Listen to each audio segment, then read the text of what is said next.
gentlemen, boys and girls, children of all ages, your boys are back with a special Memorial Day episode of the Piledriver. It is your boy Best in the World. I am hanging out tonight with the boy B-Rad. Vince is with me. Dean is doing his own thing tonight, having cookouts with the family and stuff. So enjoy that, big dog. We will hold it down here at the Piledriver. What is going on, Vince? How are you, brother? Good. Had a wild weekend, and boy, a lot of wrestling involved.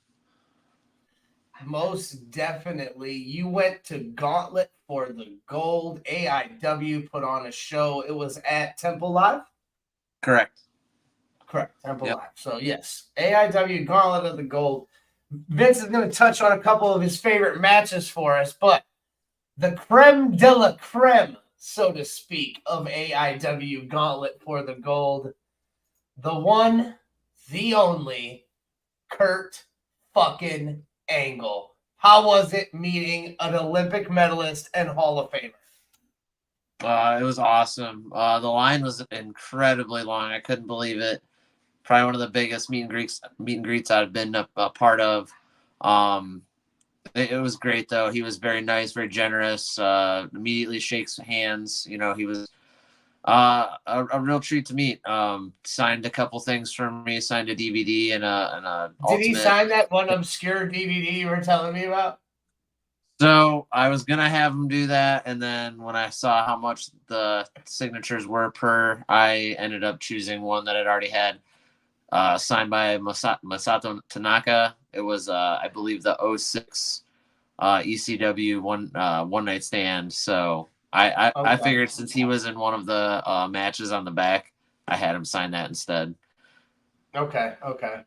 But do you think he would have signed it? Like he was cool like that? Like he was chill to the point like if you would have pulled out. Well, what DVD was it again? I forget. You told me. It was called Endgame, and basically the whole premise of it is that Kurt Angle is actually this really crazy guy that loves to like hit women, and it's very bad. Like a D-list movie, definitely one of those ones that I don't like he's a domestic violent offender. Like there's like a point where he dresses up as a clown just to get his kicks in to like hit a person. It's so weird. I didn't watch it. I read like the premise of it and I was like, this is terrible. And you bought it though? $3. Never seen it? Can't be it. No, I haven't watched it. I'm not gonna watch it either. Oh, that's funny. That's fucking hilarious. That was definitely had to be in the Perk Angle days. Oh, 100%. Like he was just taking it. He was just taking anything they threw at him. No, for sure. I actually think the way I found out about the movie was in fact that they was described as a Perk Angle era movie. Yeah, that makes all the sense in the world. Yeah, he was great though.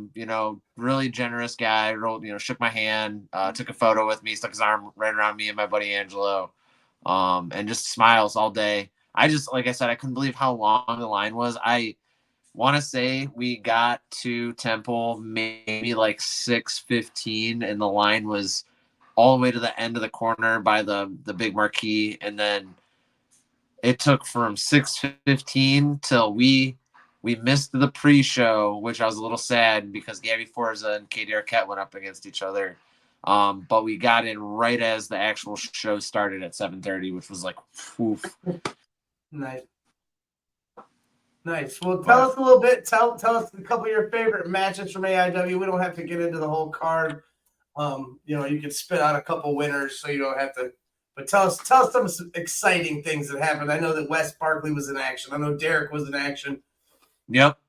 I mean, we can touch base on that one right away. So that was actually a match in itself. It was Derek Dillinger versus Wes Barkley. It was a great, well balanced match. Both of them are veterans of AIW, and I've seen them multiple times over. I think one of the things I liked right off the rip was that Wes came out in a Terry Funk-esque outfit with the striped pants, so that was really cool to see. Obviously, Derek Dillinger being part of the production, actually the leader of the production. Katie Arquette did join him out to the ring. And I mean, it was really good. There was doors pulled out. Katie got punched at one point. She was trying to help Derek and ended up Derek ducking and Wes punching her just straight to the face. And I mean, at the end of the day, Wes just hit Derek with a frog splash and ended it real easy with that. So it was a good match, very good match. Love me some Derek Dillinger, and he's got a beautiful frog splash, man. Yeah. But yeah, just great match all around. Another match that I really wanted to touch base on. There was a fatal 4-way. This was really cool because right when I got announced, boom, I'm seeing all these names that I just absolutely love. I got Dex Royal in one corner. I got Mikey Montgomery in the other corner. I got Alec Price, which I'm going to touch base a little bit on here in a little bit about him. And then I got, our boy Marino.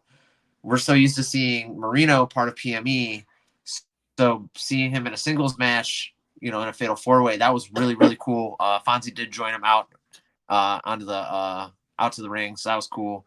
Definitely really cool to see Fonzie more part of being a manager for PME, especially. I want to say that this is one of those matches where, I take my notes. I have them right here. I'm that guy. I sit there and just into my phone right when I'm seeing stuff going on. But this match in particular was one of those matches where I just literally just couldn't even bother with my notes. I literally wrote, I don't know what I watched, but Alec wins. That was my notes. But I just want to say these guys just went to, they were just crazy. They were jumping from corner to corner. Yep. I imagine. Alec Price, Marino in there, and Dex Royal, and Mikey. They're all high flyers. They're all jumping around. They're all springboarding. We used to do a thing here when we used to run rope spins, and we used to say flips and shit. That was that was one of the things, wrestlers doing flips and shit. And I guarantee you, this match was full of flips and shit. Oh, yep, I will back that 100%. And man, so Alec Price ended up winning, and it was just a heated, fast match. But here's what I wanted to touch base on. So last night I actually did get to go to Columbus and get to take in GCW Paranoid. I didn't want to go full into that card. I actually just wanted to avoid it altogether because that was more of a personal level, me just going to watch wrestling. But I got to watch Alec Price again last night, and he was actually at House of Glory the night before. So this man went from Cleveland to St. Louis for House of Glory, and then came back to Ohio to Columbus in one weekend, and he main evented both House of Glory and last night at GCW Paranoid. This man is just up there in independent wrestling superstars right now, and just I got to actually talk to him for 2 seconds in the bathroom of all places, which was very awkward, but I gave him his flowers. He took them. Yeah. You make that face. It was just washing his hands, washing his head because he did. You gave him his flowers in the bathroom? Hey, when you get the chance to say what's up and say, hey, thanks for the show, just take that moment. And he took it. He was great. No. He was covered in blood. He was covered in blood. So, but it was really cool because, granted, it was one of those moments where I just wanted to be like, yo, you fucking kill it. You always kill it. And he just took it and was just like, thanks, G. I hope to see you again soon. So shout out Alec Price. Thanks for being a rad dude. But yeah, let's go into this. Is the next match I really wanted to touch base on. We were talking about this because this is a culmination of what's been going on between Shaw Mason and Dom Guarini. But it was a trios tag team match. Now, it was Dom Guarini, Sidney Von England, and Zay Garcia versus Shaw Mason, Tom Lawler, and Tyler Jordan. I was very excited again about this match because Shaw Mason and Tom Lawler and Tyler Jordan are a very oddball group, while as Dom Guarini, Sidney Von England, and Zay Garcia are a very well-built unit. They've been working together a lot lately. I think it's called BAX. I always feel like I mix it up. I know they have a group. It's either BAX or PAX. I believe it's BAX, yes. I thought it was BAX. I think I've been calling it PAX, so it is what it is. I'm illiterate. But Cody Gray in the chat. We hungry out here. I've missed you too, my guy. Hell yeah. So go ahead. One of the cool things I saw right away was Shaw Mason, Tom, and Tyler Jordan all came out in singlets. Kind of like how Shaw comes out looking, very much like an Olympic gold medalist, like Kurt. Like a shoot wrestler, yeah. Yep, like a proper shoot wrestler. So that was cool. They all kind of came out like a team effort, and that's what it was. It was a very technical match all around. I just want to say Dom and his heel form right now is he's just a monster. So one of the first things that he did to start the match was Shaw Mason grabs, Shaw Mason has a flag that says Shaw Mason made for this, and it has the Exchange, which he is sponsored by the Exchange, who I am, a part of, and they actually were able to get us the seats for this event. He's sponsored by the Exchange. So Dom Guarini actually took that flag and wiped his ass with it. Literally wiping his ass with the company I work for. So, man, you caught some real heat from me, Dom, and I love you, man, but that was rough. So, and then also, careful. He'll pile drive your ass too. Hey, you know what? I'd actually probably take that bump, honestly. But Zay Garcia came at me too, gave me a couple middle fingers, and it was just great heat. Honestly, that was it was good. It kind of helped with everything that happened in this match because Shaw ended up picking up the win with a massive and mean ankle lock. I mean, I'm talking, I thought he was going to break. I want to say it was Dom's ankle, but it was good. Great match all around. Hell yeah.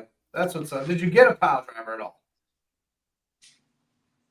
Honestly, I don't think we got a pile driver besides. Money Shot did that assisted pile driver. But it was like you might have got one from Derek. Derek does that package every once in a while. You get a package pile driver from Derek. It's nasty. I don't think I saw one from Derek, and I don't think I saw one from Dom. I saw Dom set one up, and then I think Tom got out of it. But here, so there's the two matches. There was two title matches, and that was what I was gonna kind of lead towards the end, and then of course I have one last match that we're going to touch base on real tightly, and then just talk about the Gauntlet at the end. But the first title match was for the Intense title, and this was Eric Taylor, who is the holder right now, versus our boy Philly. Again, we're so used to seeing Philly part of PME as a tag team, but I love that he came out and he went after that title as a singles match. It was awesome. Again, Fonzie came out, and you have the two factions right now, which is Cash is King, and then you have this West with PME. It's like kind of like the faces AIW, of AIW. The AIW OGs. Yes, and it's like these two factions are fighting because you have Duke, and he's just this crazy gold hungry guy that just wants all of the belts and wants it all for himself. So I just love how they've been feuding. But Jeremy in the chat, what's up, bud? What is up, Jeremy? So I was kind of pleasantly surprised with this match too, because he come out with Eric Taylor. He didn't intervene except for one time. So one intervention with Duke wasn't even the boot, and I was kind of okay with it. Again though, with Fonzie being in the background, Fonzie definitely helped Philly as defense. He actually smoked Duke with a chair, and I got so hyped. I mean, he just when I say smoked, I mean this man just smoked Duke like a blunt, bro, and just roasted that guy. Philly goes in for the win.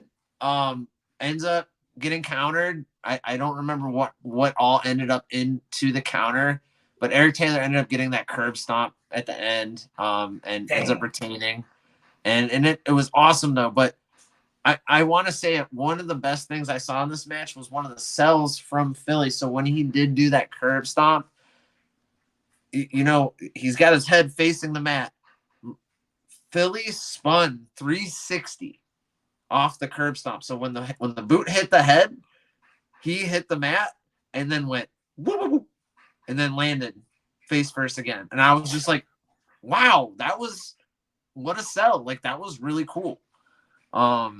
Again, great match. Philly was so close, but we got the Intense title still is still held in Eric Taylor's hands.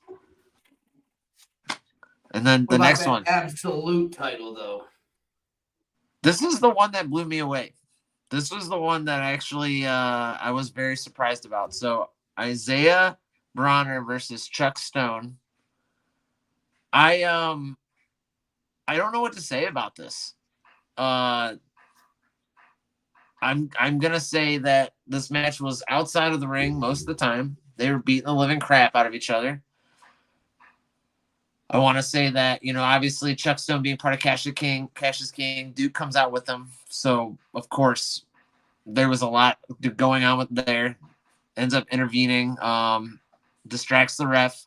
Duke's a chump. He is. Duke sucks. This is kind of crazy. So, Duke had the boot, which we all hate. It looks all too rotten now. Distracts the ref. Drops the boot. Chuck picks the boot up. Instead of taking the boot, he sticks his hand in the boot. Comes out. Knuckle dusters. Brass knuckles. Just like that old lousy snake in the grass. Logan Paul. Gives the boot to Bronner. Like, here, have this. Gives him the boot. The ref looks at Bronner. Bronner's like, no, not me. Ref grabs the boot, rips it away, back's turned, boom. Chuck hits Bronner with the brass knuckles. 1, 2, 3. Chuck Stone's the new absolute champion. Wow. So Cash's King is holding both belts, huh? All the titles, right? And the tag team titles. Correct. Jeez. Duke got what he wanted. What a crazy turn. What a crazy turn for that. I can't believe that's how Broner went down. I wish I had taken the time to ask how long Isaiah has held the title for, because as long as I've known, which I've been going to and being a part of AIW for over a year now, and he's been the only holder for that title, and I'm just mind blown that he lost it. In such a scandalous way as well. Yeah.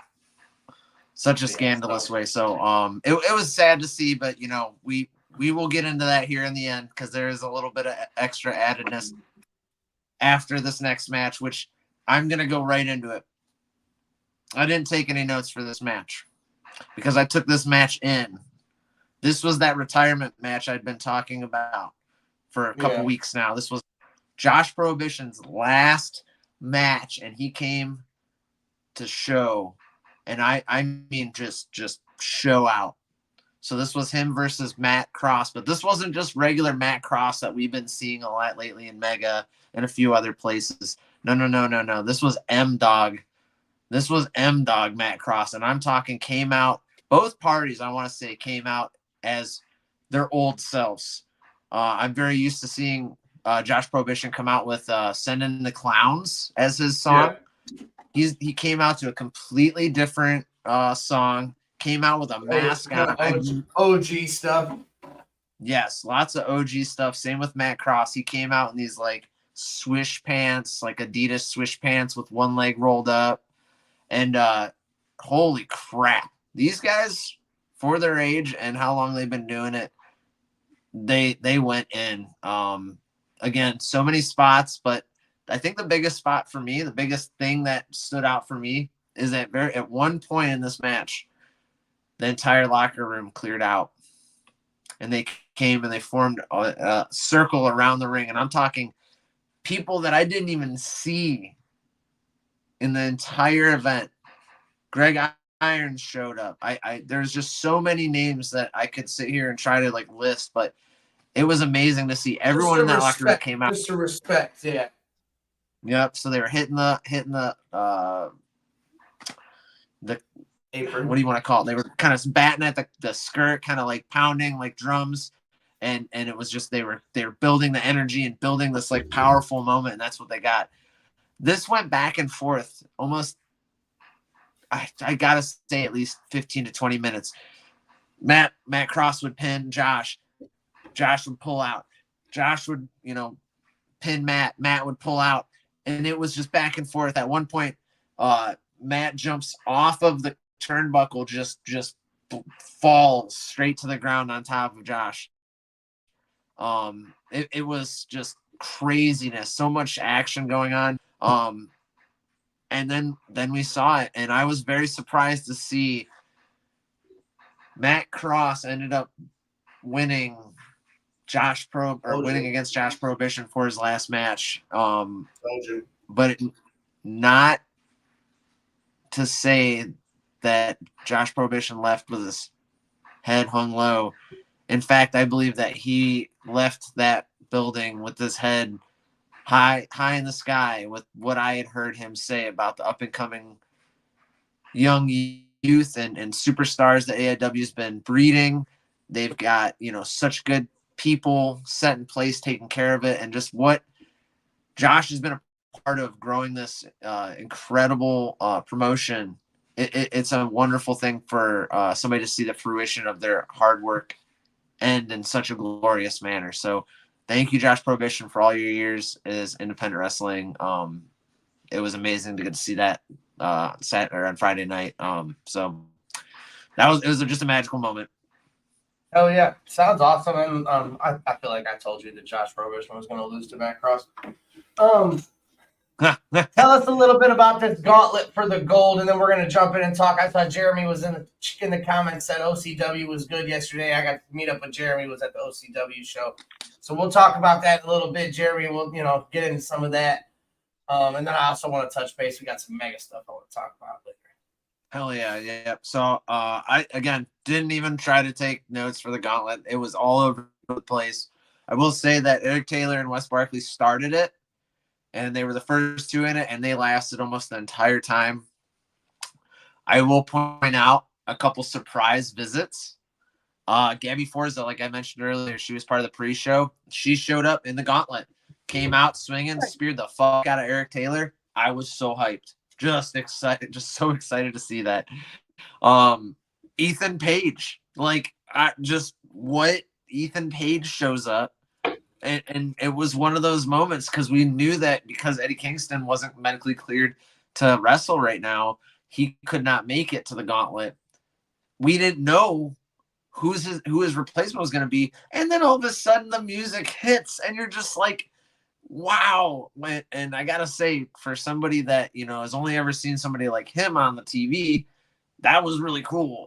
Didn't get to meet him or anything, but just to see him in action, really cool. He didn't do like a meet and greet. He just kind of popped up to say a surprise appearance. That shit's always cool. Yeah, no, that was, I think it was, I mean, I didn't see him as I was leaving, but that was very hectic, all that, everything going on, especially after Kurt Angle kind of cleared out, which he cleared out kind of earlier. That was another thing. His music did hit. Everyone got excited. And then somebody that I don't even know his name came out, and he had like the headgear, and he just don't know his name. He came out. We were played, and we were all upset, but whatever. We don't expect Kurt Angle to come out and whoop ass. A little bit of an older guy. But this is where I wanted to end it. So the last person that was coming out ended up actually getting pulled back in and then knocked clear across the stage. Isaiah Bronner ended up coming out as the 30th man of the gauntlet, and he was mad.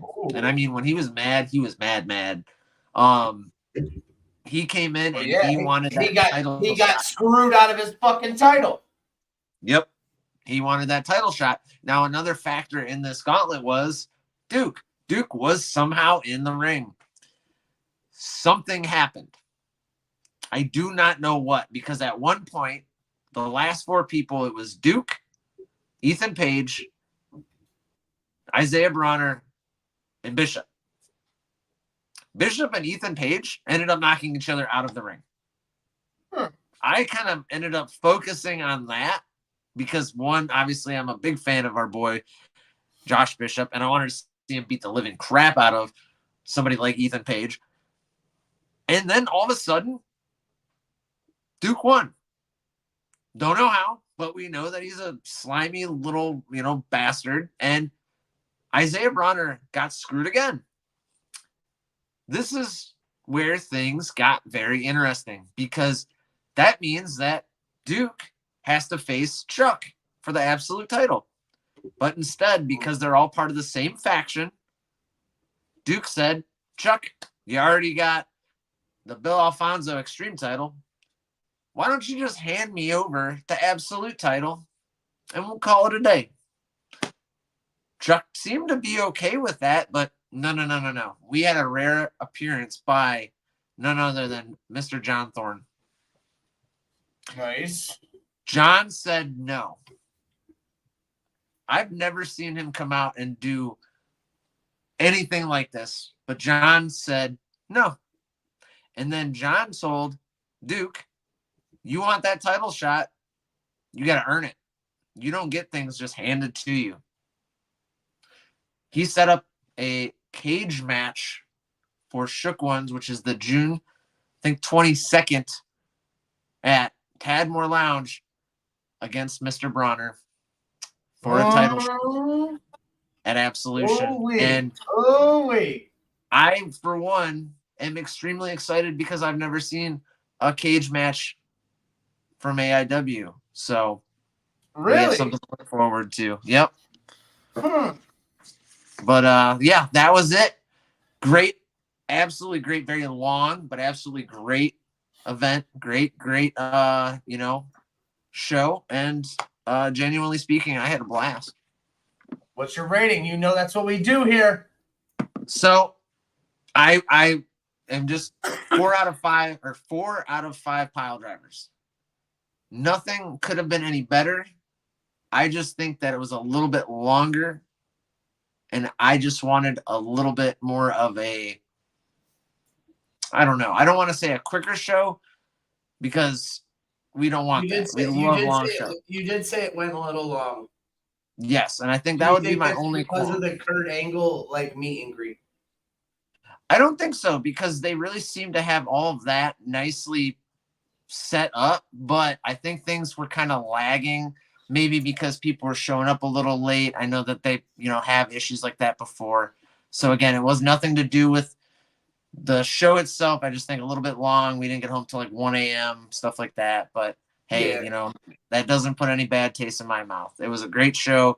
It was amazing to meet Kurt Angle. And again, AIW just makes it so easy to meet some of these legends. So thank you guys for everything.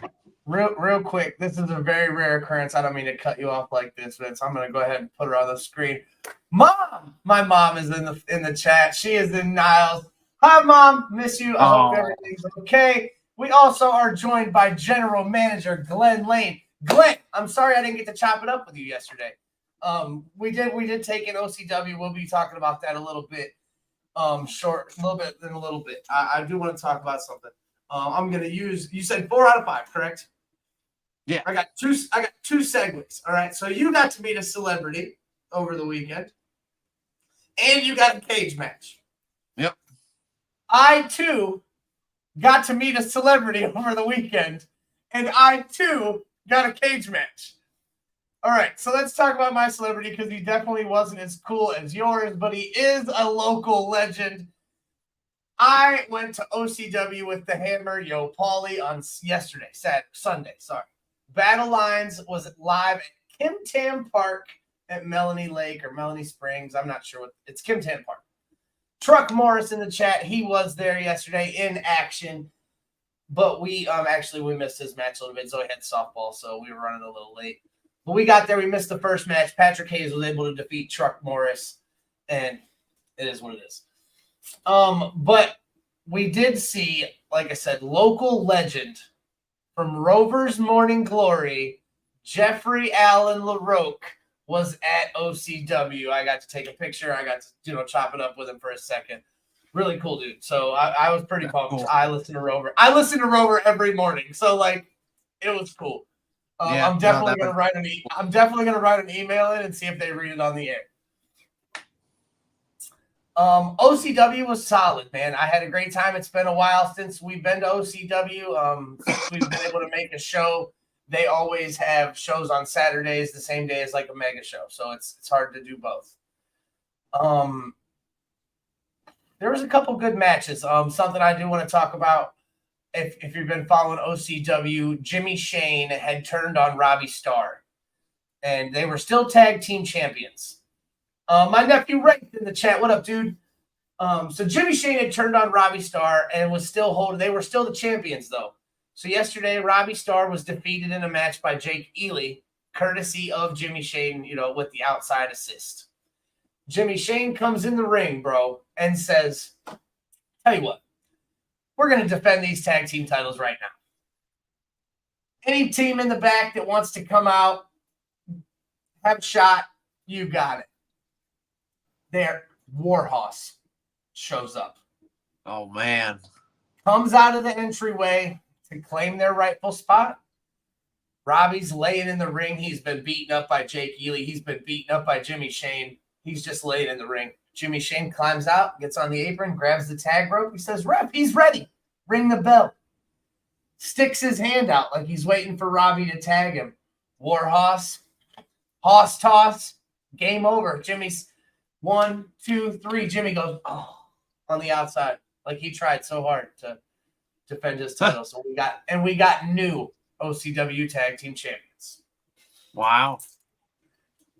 And then to top off the evening, well, Warhorse was originally scheduled in a tag team match against DD Trash.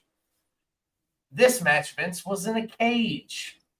Really? And now, with the newly crowned tag team champions, the OCW tag team titles are on the line in the cage in the main event. Wow. DD Trash, Ron Mathis, and the mobile home wrecker Bruce Gray, Crosshairs Kelly, and Pat the Bruiser put on a fucking show. I'm talking, Vince, we had blood, we had weapons. There in this show, Pure Trash Ron Mathis did a front flip off the top of the cage.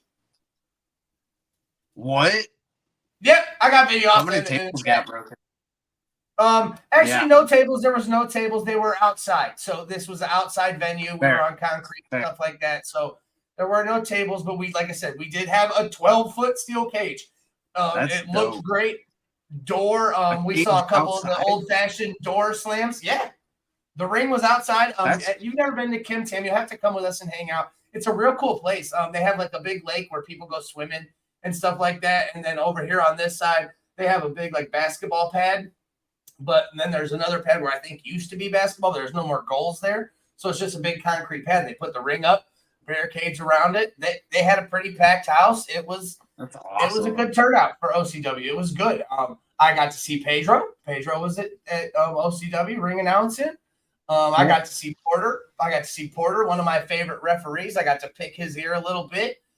So it was good, man. And I liked going to OCW. It's weird going as a fan because we used to do like backstage camera work and stuff with Piledriver and OCW, and they went away for a while, and we kind of went our way a little while, and so it's weird sitting on the other side of the barricade. But I had a fucking blast. Granny was there, Jared was there. We got to meet Granny's sister, who's just as fucking crazy as Granny for some reason. I don't know how Granny's mom did it at that point because these ladies are nuts. We saw Ron and Amy. We got to see it was just nice seeing everybody. Chuck the Truck was there, and Natalie May was there. Tatiana. Who else? Jake Ely, like I said, Warhorse. Good. Pat the Bruiser. Patrick Hayes. And Gino DeCapo. I got to see my boy Asher Knox. I was really fucking pumped about that. I love Asher Knox. If you're not familiar with the Sherbet Asher Knox, I suggest you check him out. He's a really solid wrestler. And then, of course, the Brute himself, Lord Thomas, the Brute, the OCW heavyweight champion. Great show. I talked to Pauly, and he said he would give it a 3.5. But the main event wasn't perfect. The main event itself was a 5. But not so overall, the show got a 3.5, and I would definitely agree with Pauly. I'll use those same ratings. Overall, as the show as a whole, 3.5. Cage match was fucking epic. It was awesome. I'd say that gets it to like a 4. I mean, if the cage match was 5 out of 5, it was awesome, man. It was good. The cage match was fucking really, really solid. So I wasn't mad about it at all. It was cool. Other than that, I got nothing bad to say about OCW. I can't remember the date of the next show. I know they did say it after the show. They were announcing it. We were hustling and bustling, saying, our goodbyes and stuff. I'm not sure on the date. We will let everybody know as soon as we know. But yeah, OCW was real good, dude. Cool. Like I said, it's always fun to see a cage match. I got some sweet. Look, Glenn in the chat, June 15th. We're back at Kim Tam Park, guys. I did hear that part. Truck Morris, June 15th. June 15th back at Kim Tam. So, Vince, if we don't have anything scheduled that day, we will be at Kim Tam Park so you can bring in an OCW show. For sure. Let's see, what else do I got? Oh, let's get into Mega. So, this weekend is a big, big weekend for Mega Championship Wrestling. If you do not know, which if you've been living under a rock is the only way I would assume you don't know, this weekend on Friday night, Mega Championship Wrestling will be live at Kalahari at Colossal-Con for 3 separate shows. Mega Championship Wrestling will be live at 6 p.m., 8 p.m., and 10 p.m. For all live shows, you do have to buy a ticket to the con. You can buy a day pass. They're around $50. I think it's like $46 or something like that for a Friday day pass. So come Friday, come hang out with us. You never know who will show up. If you've been paying attention, we've seen Brandon posting pictures. There's been Philly Collins. I've seen Ashton Day as Steve from Blue's Clues. I've seen Sadie Suicide as Sindel. You never know who will show up at Colossal-Con, and you never know if you'll even be able to tell. Look, this is Colossal-Con's going to be a banger, Vince. You ready for this? Your boy. I will get to referee at Colossal-Con. It'll be my first match in front. It'll be my first match in front of people. That'll be fun. So, I'm pretty excited. Thursday, I did referee 3. We had 6 matches. I did referee 3 of them. It went great. I had a great time. So I'm loving the refereeing right now. But yeah, I will be refereeing at Colossal-Con. I'm thinking that maybe I'll referee dress up. That'd be cool. Maybe find a mullet wig or something. Oh, dude, yeah. Yeah, throw the tape on the glasses, dude. Do a Dudley. Yeah, that's true. I could do a Dudley. I do have a tie-dye shirt. See? Yeah. We'll see. But that's not all. Mega Championship Wrestling is also going to be live in Sandusky the very next day, June 1st at 1634 Milan Road. I think it's Milan. I would say Milan. Milan Road. Tattoo Mania at Lake Erie Tattoo Emporium. All the proceeds are helping to go against Brittany's fight against ALS. So get out there if you can. If you can't make the Mega or the Comic-Con show, get out to Tattoo Mania, man. I know they're doing some deals on tattoos. They're going to have flash sheets and stuff like that, I heard. I know that Mega will be putting on a show that will consist of an ass tattoo memorial battle royal, or an ass tattoo battle royal, where the winner will be getting an ass tattoo live right there on the spot. So that's freaking hilarious. I can't wait. Like, at least they get to pick. Like, it's not like, like if you're the winner. It's not get what you get. No. Yeah, I don't know if it's a get. Ooh, it might be a get what you get. Like one of the machines. Oh, yeah. It could be. I have no idea. I would have. Yeah, maybe. Yeah, I don't know. I could assume. But Ass Tattoo Battle Royal is going down the very next day at Tattoo Mania. I also know that Mega Championship Wrestling has some events coming up at the Lake County Captains game. We will be at Lake County Captains. We will also be at the Akron Rubber Ducks Stadium performing. So Mega Championship Wrestling is all around Northeast Ohio. And then I believe it's on the 15th of June. It could be the 15th. Midsummer. Neo Pro will be coming back to Salem for Midsummer. And we'll get more into that as we get, a little bit farther down the line. But yeah, I'm so freaking pumped for everything that's going on this weekend. It's going to be great. Oh, yeah. I just, I've never been to one of the Mega Colossal-Con shows, but I've seen pictures from Michelle and Jose and stuff. And these, it's not it's like the college, pack the college, packing. Okay. And that's, so these people come in there, they show out, and I'm really pumped for all the opportunities it's given to these people. I can't wait to see who people cosplay as. Not only wrestlers, but just like cosplayers around the con.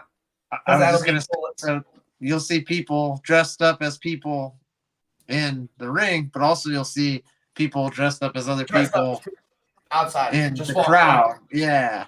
And I mean, I've been to cons like that where, you'll see a Goku for sure, dude. You'll probably see like 3. You'll probably see a couple of Vegetas. You know what I'm saying? I love Vegeta. That's my guy. So yeah, we got that coming up this weekend, and then like I said, coming up later in June, we will have Midsummer. We will keep everybody informed on all of that. But as of now, make sure you are tuning in to Thursday Night Turmoil so you know what's going on. The latest edition.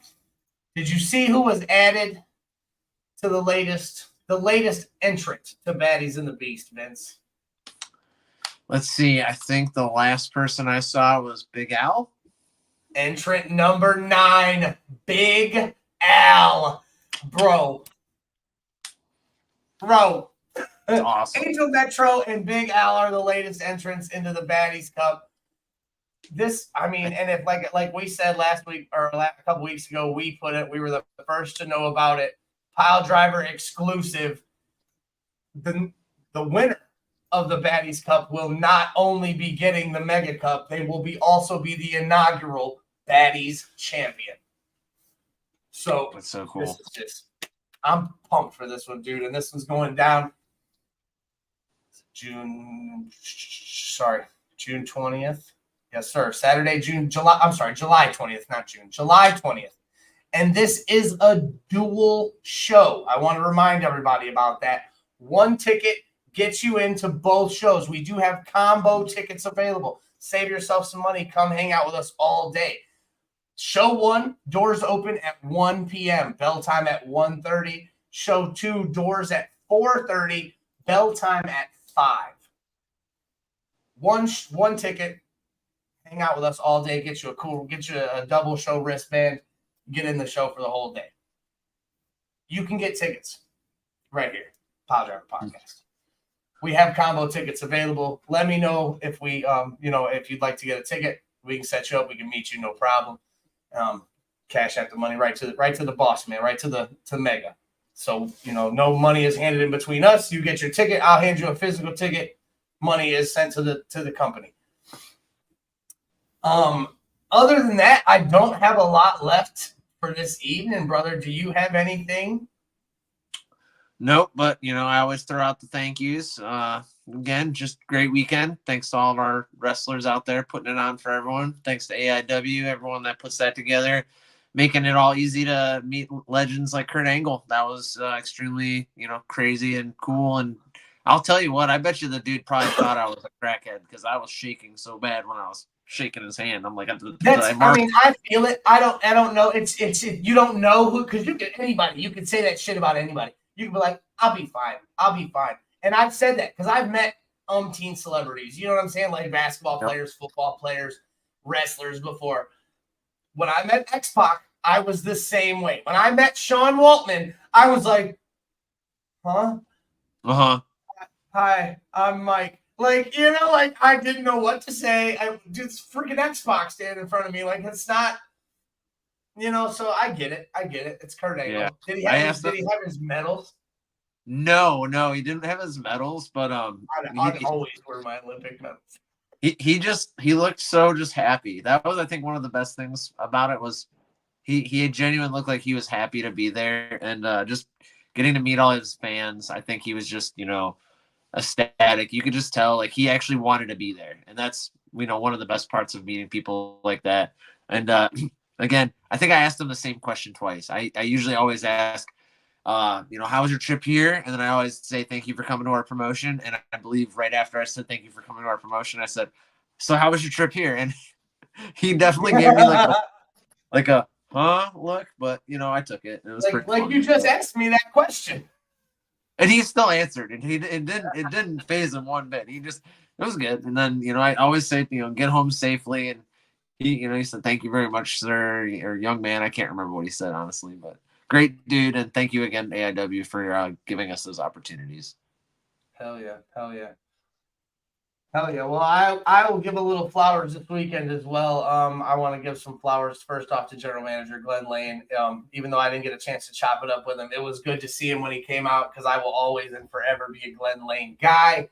And then second, I will give probably my favorite referee behind the Iron Satch Nick Barney is Porter O'Shea. So I will give flowers to Porter. I fucking love Porter.